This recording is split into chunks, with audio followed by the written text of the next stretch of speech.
Alex's plans still coming together? No. Early next year, we Yeah, we've got passport delays in there, so they're waiting for Silas's passport now. They've got to wait for me. And is that, are they trying to get an American or UK one? UK one for Silas, and now they've got to do the same for Amelia now she's arrived. So. But then when they've done that, they've then got to try and get a visa for Amy. Cool. So, but we'll take our attention. And they're still waiting for Silas's to... Yeah. Right. Well, we sent off all our certificates in March. So they started Wrexham somewhere. Yeah. Wrexham, they went to Somewhere.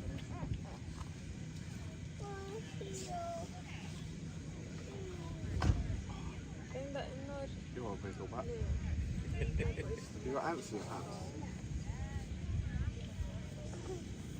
Oh, careful you don't kick your sister. Yeah? Here what? Yeah, we're here. Yeah, we're here. I'll tell you a Bible story. Should do that? Do a story. What a story? Hear a story from Steve? What's it? No. Well, you are. Whether you like it or not. That's what's going to happen. That's what's happening. So I won't make it long, but it'll be hopefully something to encourage us. So, as I was thinking about today, and especially coming here the other day to the recce, I thought about Jesus when he called his disciples. I thought it would be a good story. Oh, you're going to go in there. Okay, It was that good, Steve. One word from me. Brilliant. So, Luke 5. I'll just quickly read it and just a thought. One day Jesus was standing by the lake Gennesaret, which is also the Lake Galilee, same name. The people crowding around him and listening to the word of God. And he saw at the water's edge 2 boats, and they're left there by the fishermen. And then he got one of the boats, one belonged to Simon, and asked him to put out from the shore. And when he sat down, he taught from the boat. When he'd finished speaking, he said to Simon, "Put down the deep water and let your nets down for a catch." And Simon answered, "Master, we've worked hard all night and haven't caught anything. But because you say so, I'll let down the nets." And when they'd done so, they caught such a large number of fish in their nets they began to break. So they signalled to their partners in the other boat to come and help them. And then they filled both boats so full they began to sink.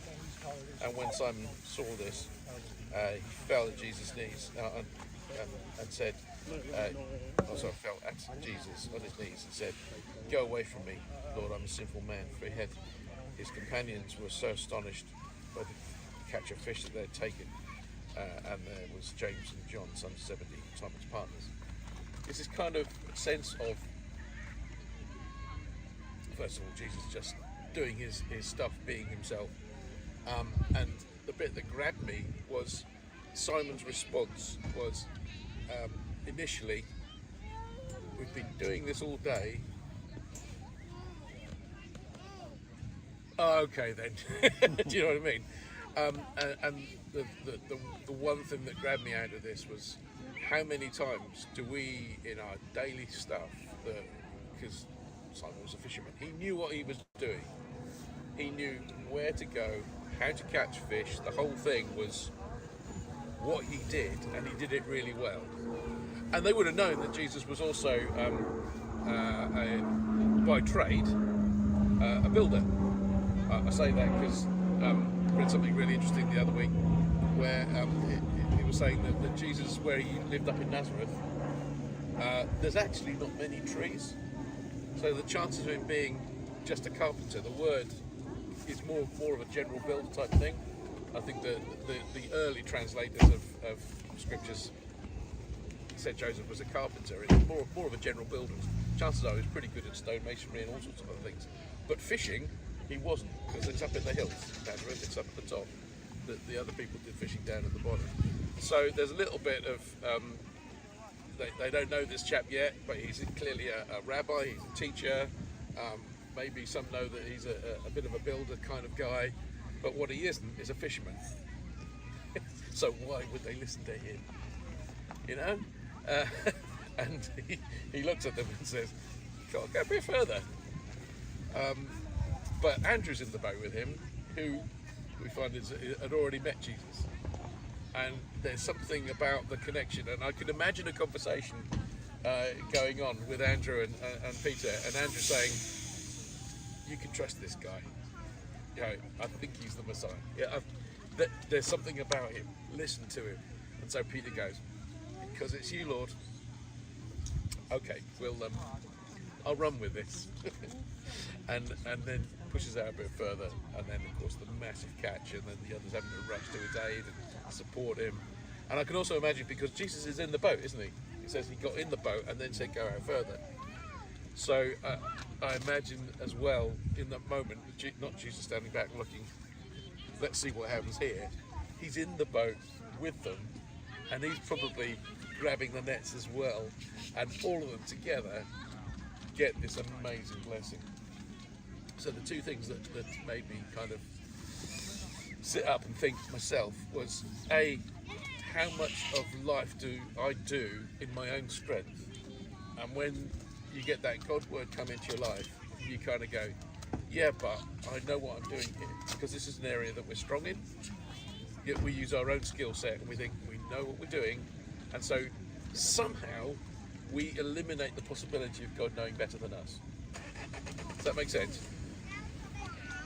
But having humility, even if you're an absolute expert fisherman like Peter, to actually go, okay, Lord, if you're saying it, far from me to, you know, it's not like I don't know what I'm doing, of course. But then in those spaces, to actually go, yeah, okay, I'll go with that. And then the other thing, of course, is the fact that Jesus is in the boat when he makes the request. He's in the thing with you. And he's going to be in there helping you get through that process. So when the thing comes that's actually the effect of his request, he's in there helping you sort it out. So if it's a blessing, he's going to be helping you bring in the blessing. Does that make sense as well? And it's not like we're left to our own devices. He's in the process with us. And I think that's just a really helpful thing to just grab hold of, how he is with us in every situation. And if we have that moment where we do finally listen to him, he's going to be with us in the process of getting it right. Mr. Nolan's right behind you. Oh, that's beautiful. David! Come back and have some more. Anyway, that was all I had in my heart, so we can have a natter around it, and we can share other stories of Jesus as we go. Bless you guys. Good to see you. Oh, yeah. I'll switch this off so that we